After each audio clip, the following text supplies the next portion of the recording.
fase de recuperación fue larguísima, la posguerra duró mucho, de hecho yo tuve lo que se llamaba cartilla de racionamiento, que te daba derecho a un poco de azúcar, de aceite, de leche, de pan, porque realmente en los establecimientos no había suficientes suministros para la población.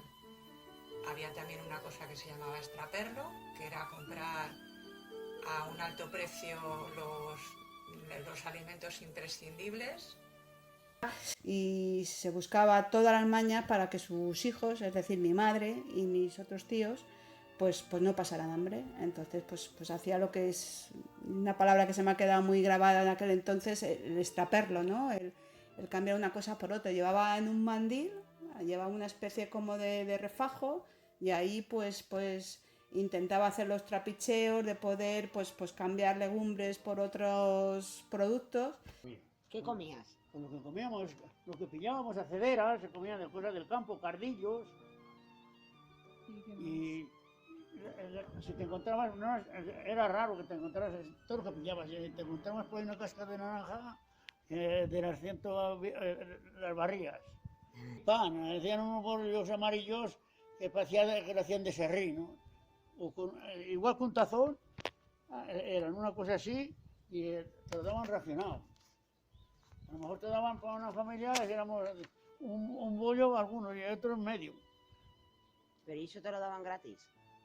Pagándolo, ruedas de coche, íbamos al rastro y nos hacíamos albarcas. Mi padre en ese momento llegó procedente de Andalucía al entonces pueblo de Carabanchel para tomar posesión de una plaza de médico de la beneficencia municipal. Esta zona había sido frente durante los 3 años de la guerra y la destrucción y la pobreza eran absolutas. Pocas casas quedaban en pie. Mi padre tuvo que luchar de forma increíble contra la epidemia de tifus exantemático que se desató, entrando en las chabolas, sentándose en los jergones de los moribundos, sin ningún tipo de protección, temiendo siempre contagiarse. Era muy suave la dictadura para los que no se metían y nada más. Y digo que quien su dedicación era trabajar y salir adelante de una situación económica muy difícil, pues no tenía que tener ningún problema como yo lo tuve.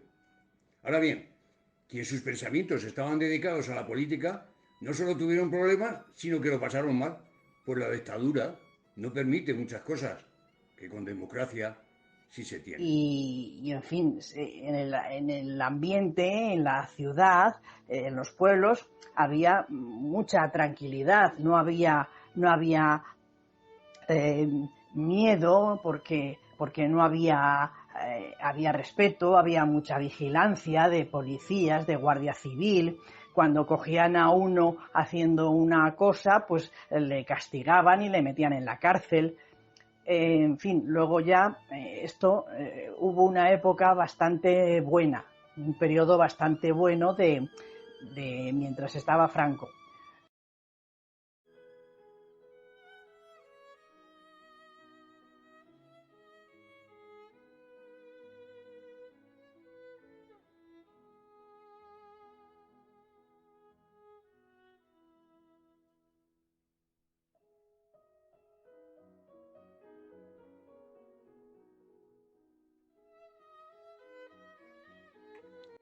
La otra cara de la moneda fue la represión feroz que sufrió gran parte de los perdedores de la guerra.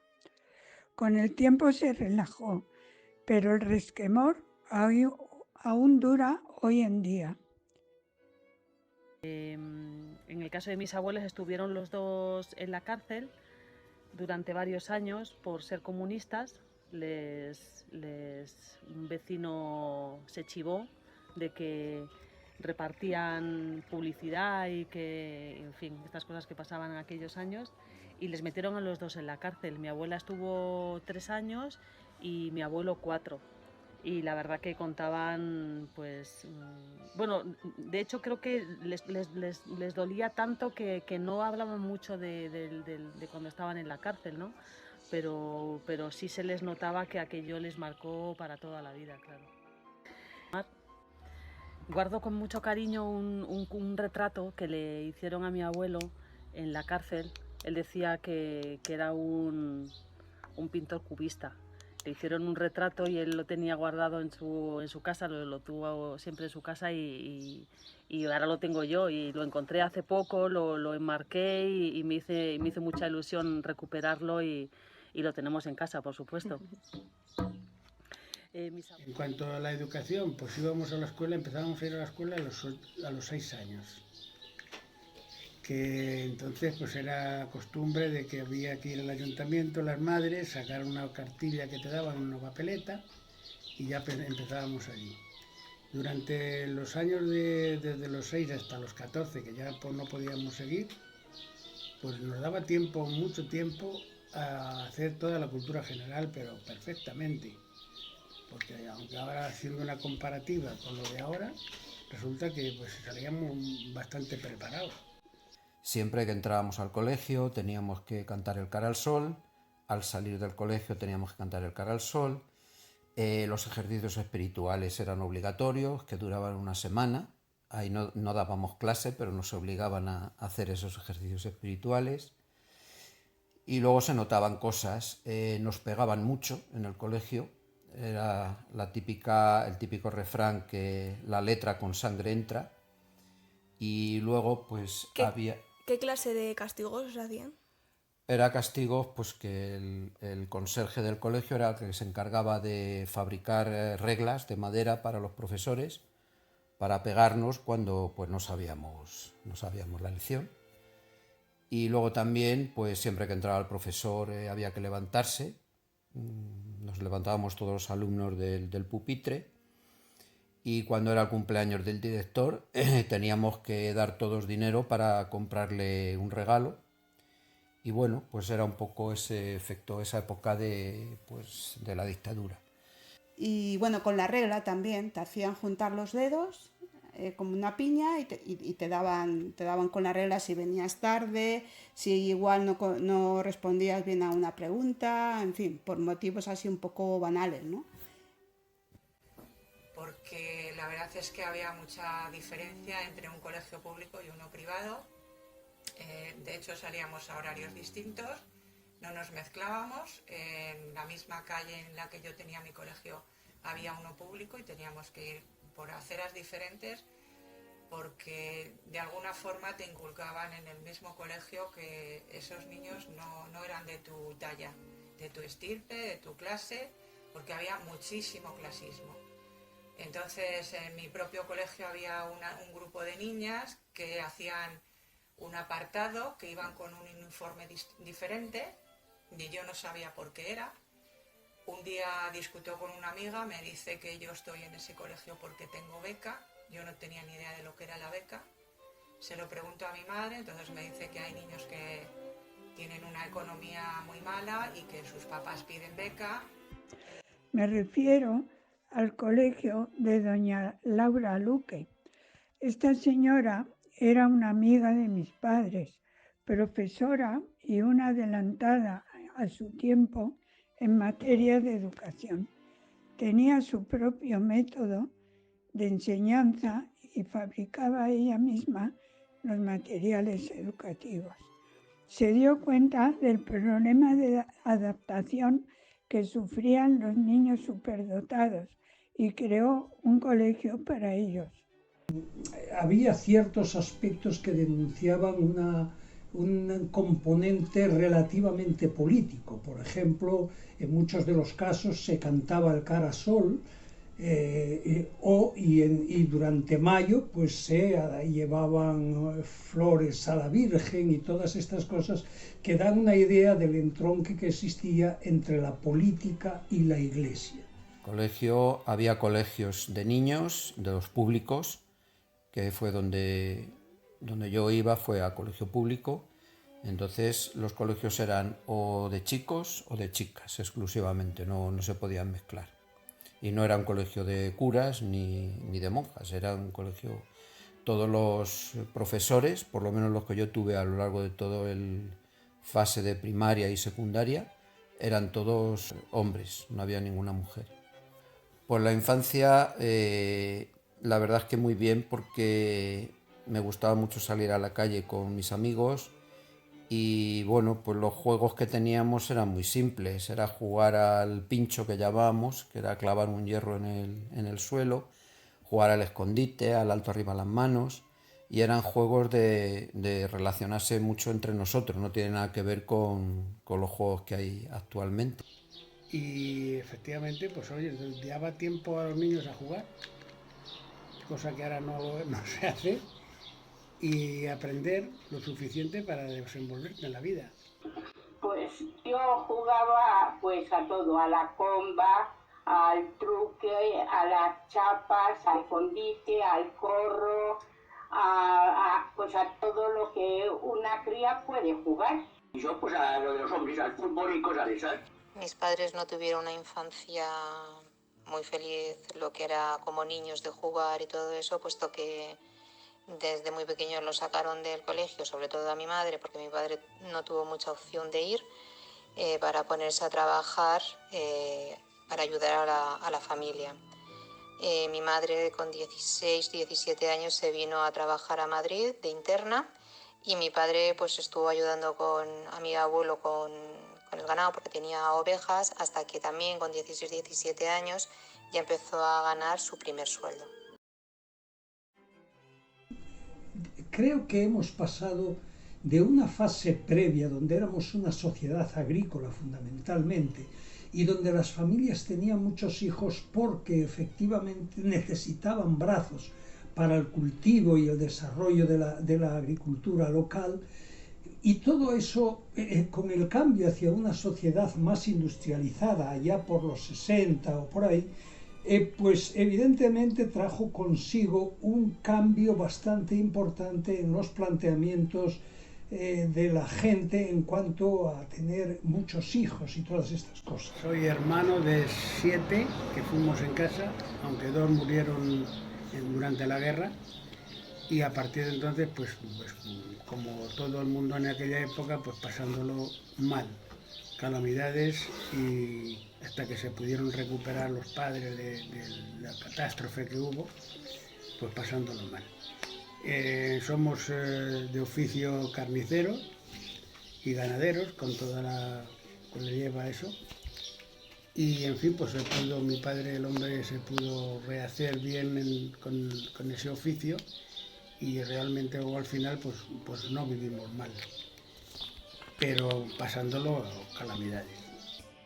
Nosotros éramos una familia de 6 personas y bueno, 7 porque siempre vivía con nosotros una de mis abuelas, y vivimos en un tercer piso de un piso en el Puente Vallecas. La vida fue bastante estrecha. Mi madre sirvía en casas, pero cuando empezó a tener hijos lo dejó todo por criarnos a nosotros y cuidar de las abuelas, y mi padre trabajaba de maquinaria, primero viajando como camionero y luego trabajaba en una empresa de maquinaria con un sueldo justito que nos abastecía. Entonces íbamos creciendo, pagando lo que se necesitaba para comer, alimentándonos unas de otras. Mis hermanas se quedaban, las pequeñas, con la ropa de las mayores, hasta mi hermano le daba cosas que mi madre le quitaba a la ropa de chicas, le hacía cosas para que fuera de chicos. Y así fuimos creciendo con no penurias, sino tampoco grandes derroches, viviendo al día. En mi casa éramos 6 hermanos y mis padres, y era una casa de Libima, muy precaria, muy pequeña. Soy de Madrid capital. Después de pasar los años, estuve colocada en Galerías Preciados como dependienta. Me salí para casarme, porque entonces no se podía trabajar después de casada. Qué pena.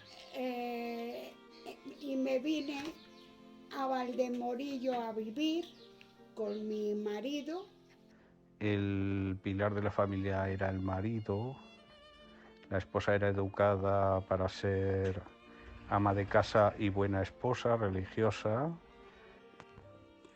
Fui estudiante de medicina desde 1952 a 1959. En contraste con lo que ocurre ahora, las estudiantes femeninas éramos minoría. En Cádiz solo tenía 2 compañeras y en Madrid no muchas más. Debo decir que la convivencia con los compañeros era de total normalidad. Nunca me sentí discriminada ni tampoco protegida por mi condición de mujer. En la adolescencia empiezas a tener tus primeros amigos definitivos y bueno, amigos no, amigas. Yo solo tenía amigas porque supuestamente las niñas que iban con niños es que les gustaba demasiado los pantalones y estaba mal visto. Entonces, bueno, pues yo hasta los 18 años no me he hecho novio porque algo que te inculcaban era novio tarde y a ser posible uno y definitivo. No había sexo, por supuesto, ni lo concebías que pudieses tener sexo. Inclusive con tu novio la vida era muy, muy reprimida.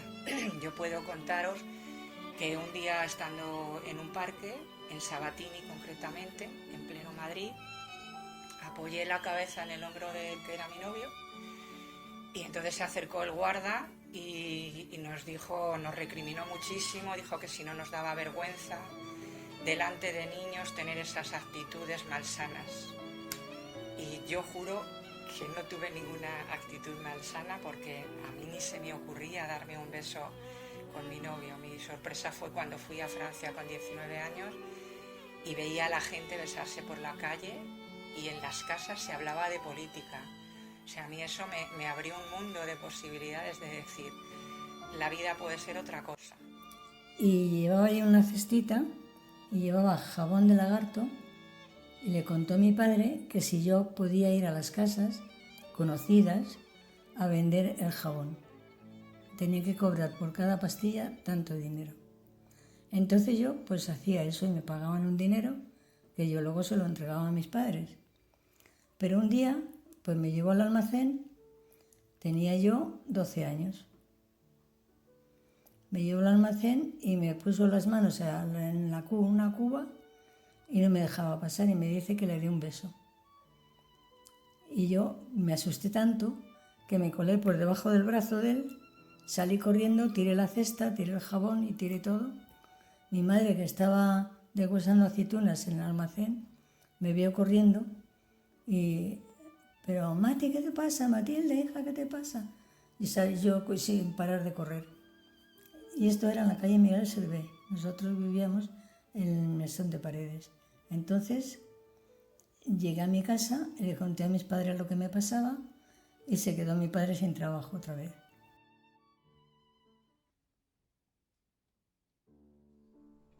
Recuerdo que en aquel momento todavía la Iglesia tenía mucho que decir en cuanto a la educación de los niños. De hecho, la influencia de la Iglesia era permanente en cuanto a establecer las asignaturas y sobre todo la exigencia de la religión como elemento en las escuelas. Se rezaba en las escuelas y se hablaba de la religión como un elemento necesario de convivencia y como asignatura. A mí durante la dictadura teníamos que ser católicos más o menos a la fuerza. Nos tenían que bautizar y teníamos que presentar nuestros papeles como que estábamos bautizados. Hicimos la comunión y luego nos casamos por la iglesia. Un hecho innegable es que antes y durante la guerra grupos anarquistas asesinaban a sacerdotes y monjas, así que el apoyo de la Iglesia Franco era obvio. en el que había crucifijos en todas las aulas y se rezaba antes de comer.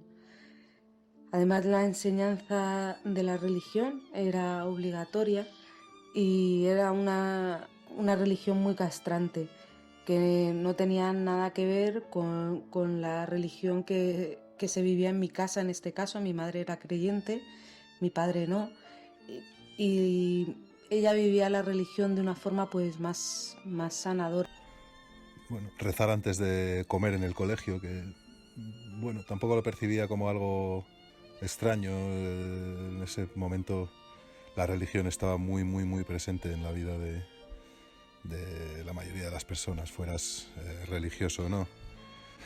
La Iglesia era una aliada muy clara del franquismo, desde el momento en que en todo momento cualquier decisión estaba siempre avalada y sustentada por la Iglesia.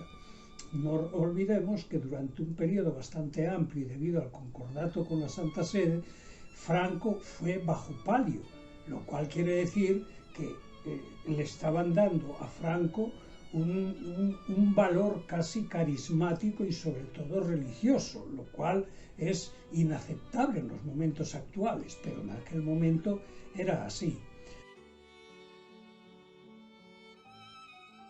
Hubo un gran plan para reconstruir todo lo destruido, que se llamó Regiones Devastadas. Hicieron pueblos enteros nuevos, grandes barrios para obreros en las afueras de las grandes ciudades. Bien, es verdad que los pisos eran de muy mala calidad y hechos a toda prisa, con lo cual pues hubo que rehabilitarlos tiempo después. Pero de momento sirvieron para alojar a miles de personas que quedaron sin hogar. También hicieron grandes planes de agricultura, el Plan Badajoz y otros, y muchos pantanos. El agua que hoy nos llega a nuestros grifos todavía procede de esos. La gente trabajó mucho y entre todos levantaron el país. También estaba el auxilio social. Fue creado para atender a los más desfavorecidos. Tenían roperos, comedores, escuelas, talleres de oficios para chicos. La sección femenina también hizo buena labor. Los coros y danzas también iban por los pueblos rescatando bailes y cantares populares, pero no se limitaban a esto.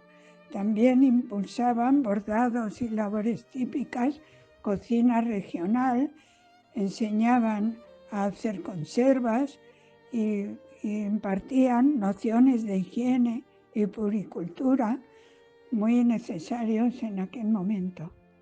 También estaban las cátedras ambulantes que enseñaban a leer a tanto analfabeto como había en las zonas rurales, a pesar de la labor estupenda que hicieron los maestros de la República.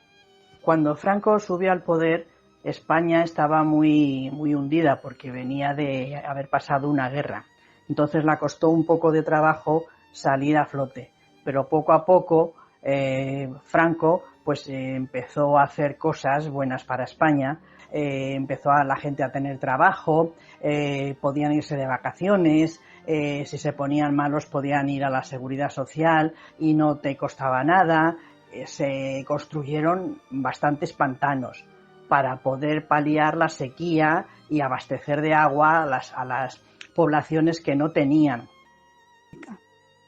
Y por parte de mi padre, pues si mi madre lo pasó mal, mi padre pues lo pasó aún peor, porque él se quedó huérfano muy jovencito, con 7 o 8 años, por enfermedades por parte de mis abuelos, ¿no?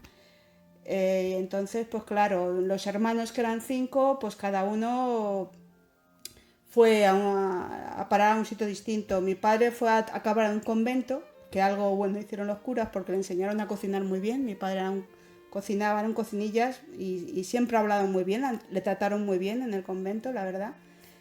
Y bueno, pues, pero claro, no estaba con sus hermanos.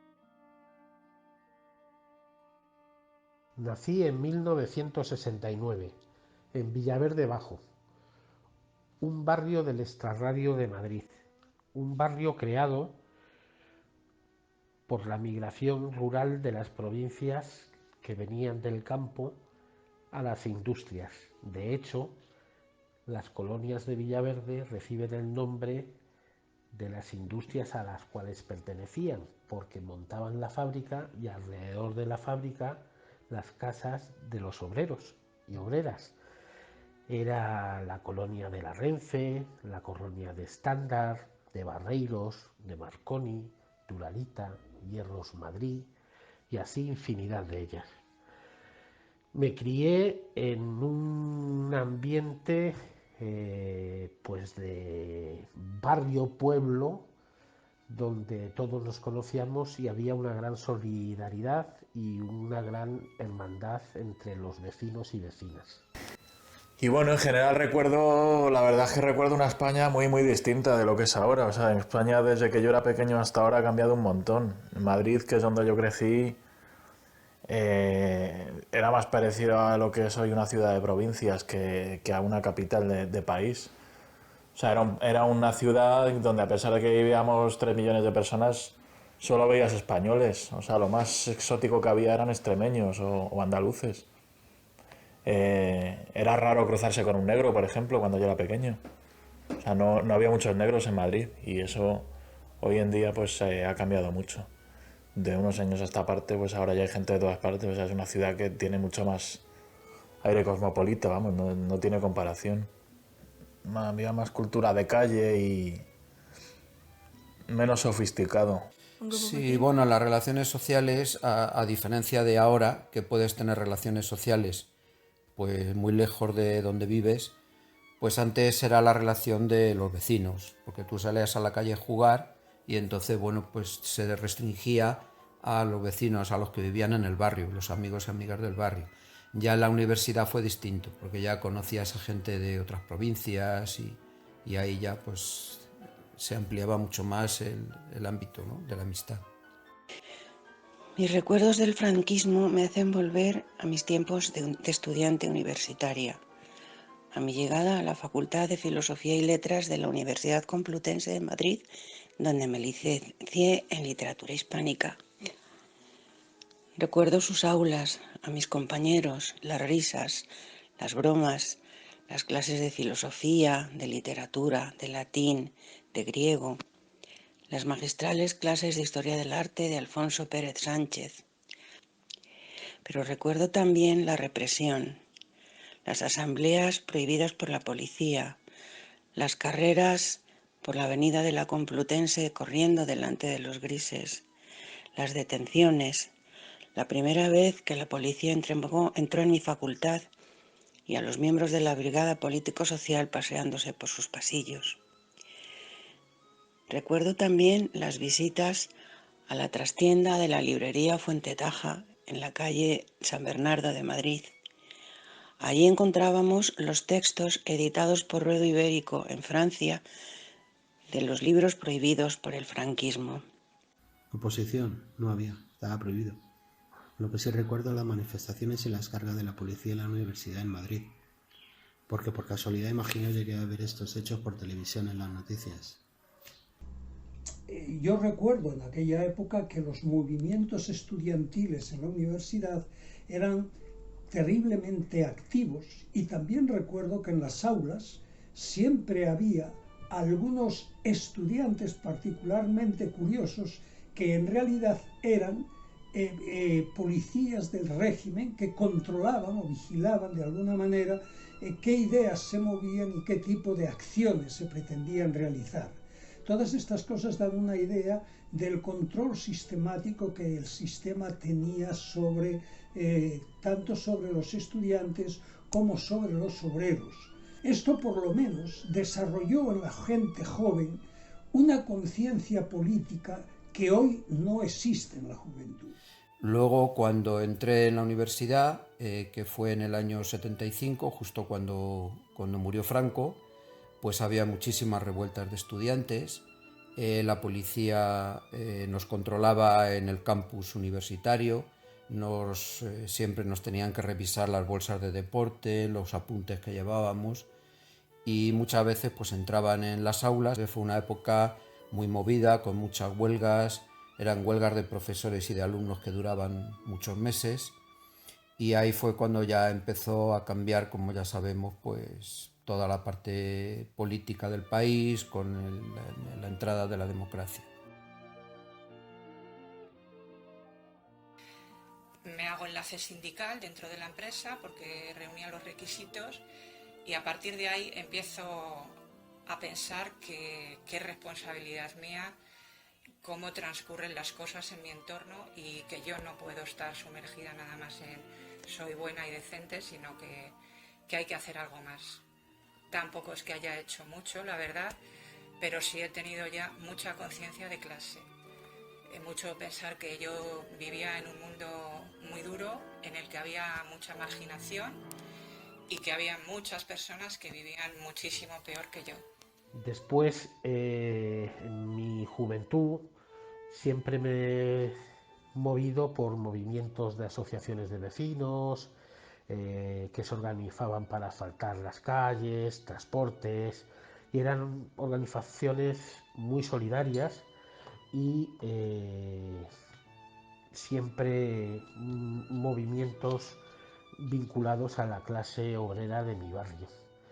Y es que se desarrolló un fenómeno de los curas obreros.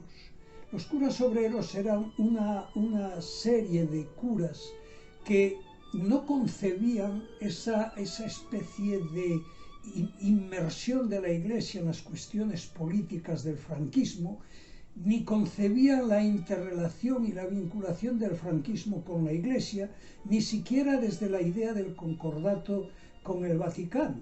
Estos curas obreros denunciaban toda esta situación y de hecho prescindían o pretendían prescindir de la financiación que el Estado tenía sobre la Iglesia.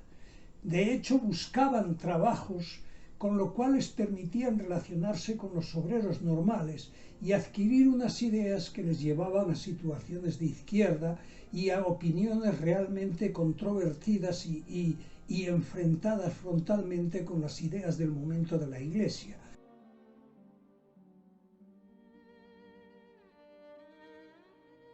Y empieza la historia del abuelo luchando contra el ejército francés y contra el ejército español que ocupaba en el norte de Marruecos, que estaba dividido en dos partes. La parte, digamos, de Ceuta, Melilla, Lucemas, que estaba ocupada por los españoles, y la parte que está pegada a Argelia estaba ocupada por los franceses. Y él justo coincidía, más o menos vivía entre el límite de la frontera que habían puesto los españoles y los franceses para repartirse Marruecos. Y entonces él pertenecía al ejército, pues no era un ejército, realmente era, digamos, como unos rebeldes que luchaban contra la ocupación de estos dos países. Y una de las guerras que tuvo, de las guerrillas que él participó, fue detenido por el ejército francés. Estamos hablando del año 1950, no me acuerdo perfectamente, en esa época. Fue detenido, tuvo que escapar aún más e irse al sur de Marruecos. Ahí tuvo que unirse al ejército, lo que es ya el ejército Yo me fui de Indy. ¿Y qué pasó ahí o qué? Pues aquello que se querían apoderar con lo de lo nuestro, se querían meter aquí en lo nuestro y nosotros tuvimos que estar allí para que no se pasaran aquí con nosotros, tirando tiros en trincheras. Entonces ahí nos llevaron allí, estuvimos en trincheras allí hasta que me vine yo. Ya cuando me vine de allí de las trincheras ya estaba más apaciguado, ya estaba más tranquilo. Pero estuve pasando muy mal tiempo, mucho tiempo allí. Lo pasé muy mal, porque lo pasamos muy mal, a medio comer, porque no había ni para comer siquiera. Y allí tirados en el suelo, en las trincheras, pasando frío, lo que es una guerra.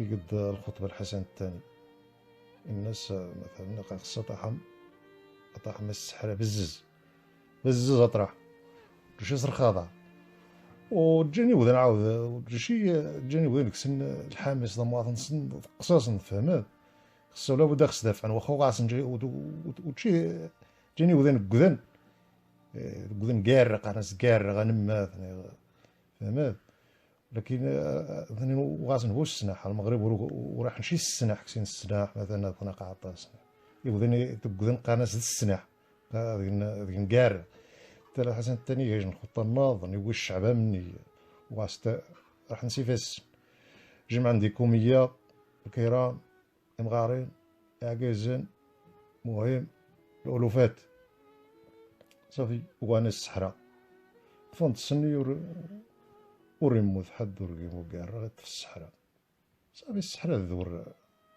ذور المغرب نمشي ريفيين واخا غا من يقصن شي ضاحن ولكن قيمة سنيجن يخصصنا ضراحا فهمت بأن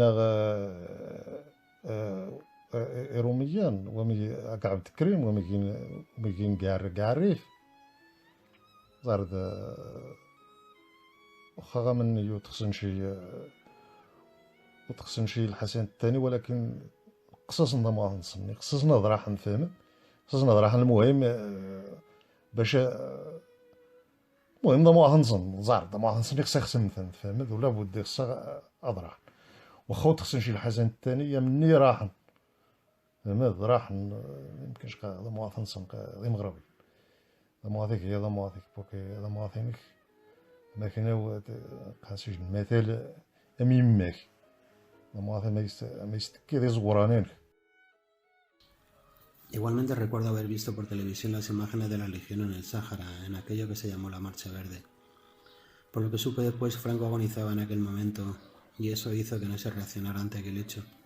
Y si bien no era nuestro territorio, tampoco lo era marroquí. Recuerdo haber escuchado a los mayores divididos entre para qué queríamos defender aquello y por otro lado, aquello no se podía permitir. La muerte de Carrero Blanco, pues quizás sería el momento en que empezó ya a decaer la dictadura y aquello llamó la atención mucho, fue un golpe que a partir de entonces ya fue cuando ya se vino abajo todo. Pero es cierto que en el barrio donde yo vivía, la gente con la que yo me juntaba, cuando ocurrió lo de Carrero Blanco, cuando había actos terroristas por parte de ETA y del Grapo, no nos alegrábamos ninguno, pero por otro lado veíamos que era una manera de enfrentarse a lo que había, ¿no? Que nadie, por lo menos la gente obrera, no lo quería. Y bueno, fue un momento de mucha incertidumbre y recuerdo además cuando fue la noticia que claro, pues, lo que era, me imagino que pasaría en todas las casas, que se vivió pues con muchísimo temor, ¿no? A ver si esto iba a poder suceder como, bueno, la intentona que hubo posteriormente, ¿no? Con lo del 23F. Actuaron drásticamente atacando a uno de los más importantes representantes del franquismo en aquel momento, que era el general Carrero Blanco. El general Carrero Blanco, que era un elemento vinculado al Opus, esta organización pararreligiosa que se encontraba en aquel momento en pleno auge dentro del gobierno franquista, pues determinó un punto de inflexión bastante importante.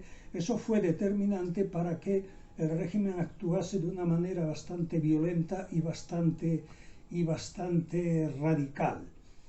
Tenía 8 años cuando asesinaron a Carrero Blanco y no tengo recuerdo de aquel hecho más allá de que suspendieron las clases por unos días, como sucedió 2 años después con la muerte de Franco.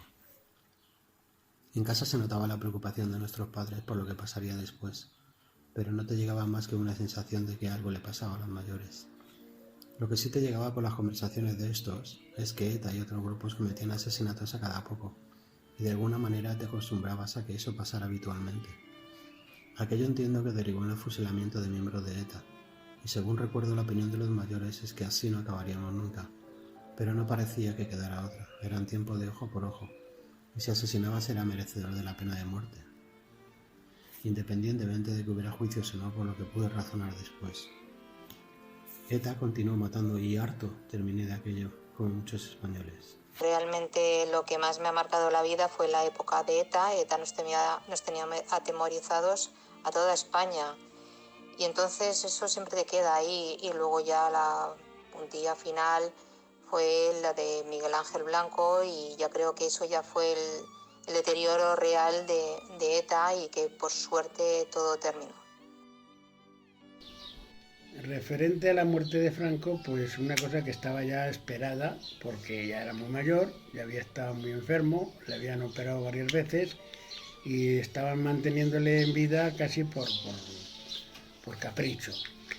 Y bueno, pues sucedió lo que tenía que suceder, murió y nada más. Pues había gente que había cola para despedirse de él, que le pusieron en la caja para que pasara la gente para verle. Pero había otras personas que lo celebraron. ¿Y tú? Hombre, yo sí me alegré porque la vida cambió de repente. Media España, dijéramos así, pues lo sintió. La otra media, como ahora, pues al estar en contra de sus ideas, pues se alegró. Pero yo en la época que viví con Franco la recuerdo pues con mucha, de estar muy a gusto, de ver que España tuvo una prosperidad.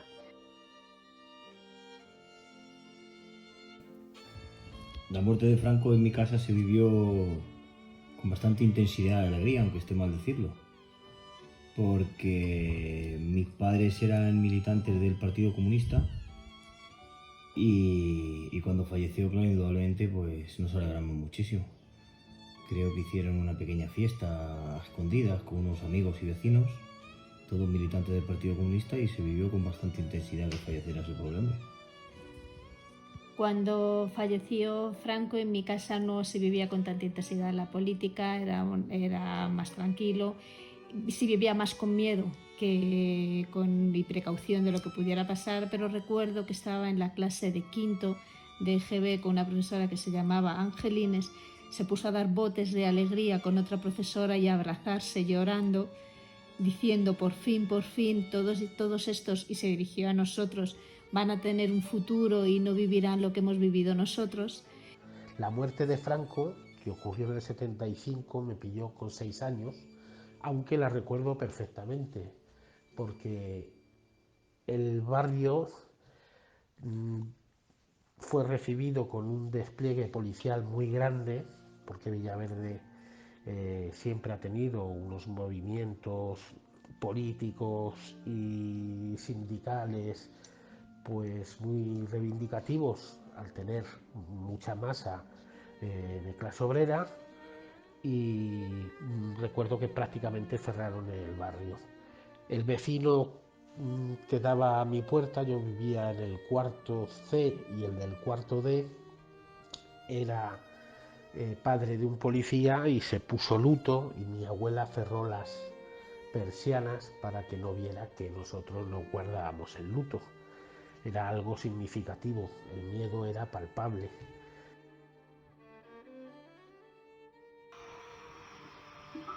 Bueno, el cambio fue estupendo, o sea, un cambio de gobierno, un cambio completamente de estructura, que fue completamente distinto, porque ya no era eso, ya había, el pueblo podía elegir y eligió no una dictadura, eligió una democracia, unas cosas que ya el pueblo podía votar y podía escoger a quien quisiese. Tiempo después, y en los primeros momentos de la transición, recuerdo que nuestro primer pensamiento fue que nuestros hijos ya no vivirían en una dictadura. Recuerdo también la increíble sensación de respirar aire fresco y la alegría con que Ángel y yo fuimos a votar por primera vez a un presidente elegido en democracia. Yo no soy nada presumida, pero recuerdo que aquel día me puse guapísima para salir a la calle. La ocasión lo merecía. Fueron tiempos emocionantes, de luces y sombras, que agradezco mucho haber vivido. Y resultó que se legalizó, cosa que era increíble en aquellos tiempos, el Partido Comunista se legalizó entonces, que estaba en el exilio, y fue un ejemplo para todo el mundo, porque eso era increíble en España después de todo lo que habíamos vivido. Sin embargo, pues oye, se pasó tan fácil y tan bien que gracias a eso pues hemos tenido otros 40 años de democracia perfectamente. Cosa que luego después estamos observando y viendo que se está deteriorando la democracia. Después de haberlo conseguido tan fácil, pues ahora está la cosa así. Cuando se legalizó el Partido Comunista, pues para las familias pobres, por lo menos en mi ambiente, pues la verdad es que fue una alegría muy grande, porque después de haber sufrido lo que sufrimos con la dictadura franquista, pues era como una pequeña puerta que se abría a un poco más tener la libertad, ¿no? Recuerdo que mis padres tenían un cuadro del Guernica en la entrada de casa, un cuadro, una reproducción del Guernica, que parece ser que era una cosa bastante habitual en las casas. Cuando fueron las primeras elecciones en España, en mi casa se vivió como, vamos, la juerga y la fiesta de las fiestas. Nos han inculcado desde pequeños que es un derecho y una obligación ir a votar y por fin qué alegría que se podía decidir y que se podía votar al partido que uno considerara. Recuerdo pues cómo era todo al principio, ¿no? Por ejemplo, la figura del rey que sustituyó un poco a la figura de Franco, o sea, porque durante los primeros años de democracia me acuerdo que al rey no se le podía criticar en público. Y más o menos supongo que por costumbre de la dictadura, pues tampoco es que se le criticara mucho en casa, o sea, seguía siendo como una figura, como un semidios, ¿no? O sea, eso fue llegando poco a poco con los años, lo de que al rey se le pudiera criticar y se pudiera uno meter con él. Y bueno, cuando llega la democracia, para mí fue pues una explosión de libertad, porque el decir este tipo que nos gobierna es un canalla, no sabéis lo que vale. Y nada más que por eso, sin tener una democracia perfecta y de la que no me siento en absoluto encantada, pero nunca dejo de ir a votar, porque los 25 años que he vivido en la dictadura me han marcado para siempre. Y además esa represión se nota siempre y siempre tienes que estar luchando con ello. La droga se llevó a muchos compañeros y compañeras de mi clase, y en mi barrio particularmente una parte de la iglesia roja que llamaron, y que luego se desplegó por toda la corredera sur, Vallecas, Entrevías. El padre Enrique de Castro era el que llevaba Villaverde, creó Madres contra la Droga, y fue un colectivo que movilizó mucha gente y ayudó bastante a las familias que sufrieron. Una cosa que me marcó mucho y fue lo que me hizo meterme en el movimiento sindicalista obrero fue la huelga del polígono donde estaba la fábrica de Talbot. La antigua Barreiros la compró una empresa americana que se llamaba Talbot en el 83, yo tenía 14 años. Fue una huelga dura, una huelga de una semana, pero al final consiguieron que estos compañeros fueran reinvertidos a su puesto de trabajo, y me di cuenta que la lucha obrera servía para algo. Cuando Tejero entró en el Congreso de los Diputados y Milán del Bosch sacó los tanques en Valencia, en mi familia se vio con bastante incertidumbre y miedo, porque pensábamos que podía triunfar el golpe de Estado, y pensábamos que, claro, íbamos a tener problemas y represalias, porque ya el Partido Comunista estaba legalizado, y pensábamos que íbamos a volver otros 15 años hacia atrás, pero... Bueno, mi abuelo directamente luego me contó que hizo las maletas porque se asustó mucho de pensar que volvía a pasar algo como la represión después de la guerra civil.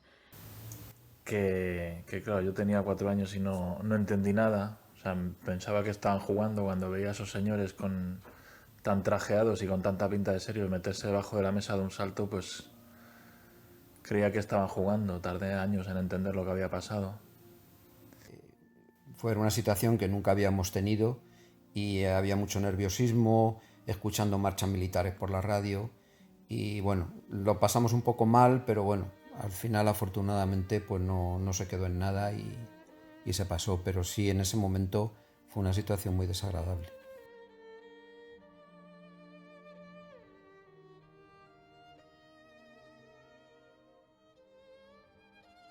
Creo que una guerra civil es lo peor que le puede pasar a un país. Hermano contra hermano, vecino contra vecino. Un día acaba y hay que convivir. A ver cómo se hace eso. Pero lo peor de todo es que a pesar de los años que han pasado, se siga con el odio y el rencor, cosa que actualmente, a pesar del tiempo pasado, se sigue manejando. Así que la conclusión es que hay que conocer la historia sin influencias políticas ni radicales, sacar tus propias conclusiones y contarlo para que esto no se repita nunca, aunque algunos se empeñan en todo lo contrario.